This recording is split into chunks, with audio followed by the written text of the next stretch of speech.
हर किसी को महंगी गाड़ियों में घूमने का शौक है और हर कोई आराम की ज़िंदगी पाना चाहता है। लेकिन जब आती है बात कि किस तरह से हम ज़्यादा पैसे कम समय में कमाएं, तो ज़्यादातर लोग अमीरों की नकल करने लगते हैं। वे खुद का बिजनेस शुरू कर देते हैं या फिर इन्वेस्टमेंट करना शुरू कर देते हैं। लेकिन बिना सही जानकारी के कोई भी व्यक्ति किसी भी फील्ड में कामयाब नहीं हो सकता। दुनिया के 10% लोग 90% संपत्ति के मालिक हैं। आज से बहुत पहले पेरेटो नामक वैज्ञानिक ने अपना 18-20 का नियम दिया था। इस नियम के हिसाब से हमारी 80% कामयाबी सिर्फ 20% मेहनत का ही नतीजा होती है।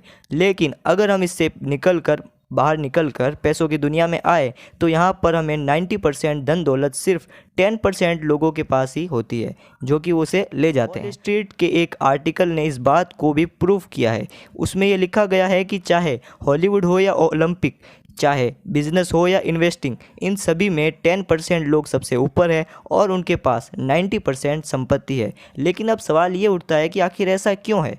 अमीर बनने के लिए सबसे पहले आपको अपने दिमाग से कुछ वहम निकालने होंगे। आप ज़्यादातर लोग इसलिए गरीब नहीं हैं क्योंकि उन्हें सही सलाह नहीं मिल रही। वे गरीब इसलिए हैं क्योंकि उन्हें गलत सलाह मिल रही है। एग्जाम्पल के लिए आपने सुना होगा कि स्कूल जाओ, अच्छे नंबर लाओ और नौकरी करो। लेकिन क्या आपको एक भी ऐसा व्यक्ति का नाम पता है जो नौकरी करके अमीर बना हो? सरकार के नियम भी कुछ इसी तरह के हैं। एक व्यक्ति नौकरी करते हुए कभी अमीर बन ही नहीं सकता।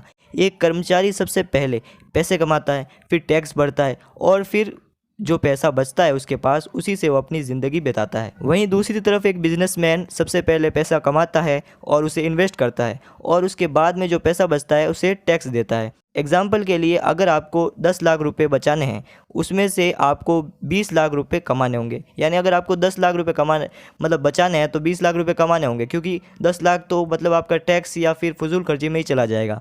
तो सबसे पहले आपको 20 लाख रुपए कमाने होंगे, 5 लाख का टैक्स भरना होगा, 5 लाख अपने खर्च के लिए निकालने होंगे, फिर आपके पास 10 लाख रुपए बचेंगे। जो कि आपने 20 लाख कमाए तब आपके पास 10 लाख बचे। इसके अलावा इन्फ्लेक्शन की वजह से आपके कमाए हुए पैसे की कीमत समय के साथ साथ कम होती जाती है। अब जैसे आपके पास जो 10 लाख बचे हैं उसकी कीमत भी समय के साथ साथ कम होती जाएगी।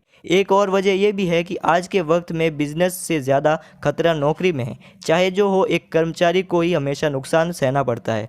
अगर कंपनी स्टॉक मार्केट में नीचे जा रही है तो वो अपने कर्मचारियों को ही निकाल देगी, जिससे फिर वो ऊपर आ जाती है। इससे फ़ायदा इन्वेस्टर को होता है। आज के वक्त में नौकरी में बिल्कुल भी सुरक्षा नहीं है, क्योंकि यहाँ पर आपके हाथ में कुछ भी नहीं होता। जब आपके बॉस को आपसे काम नहीं रहेगा तो वो आपको निकाल देगा।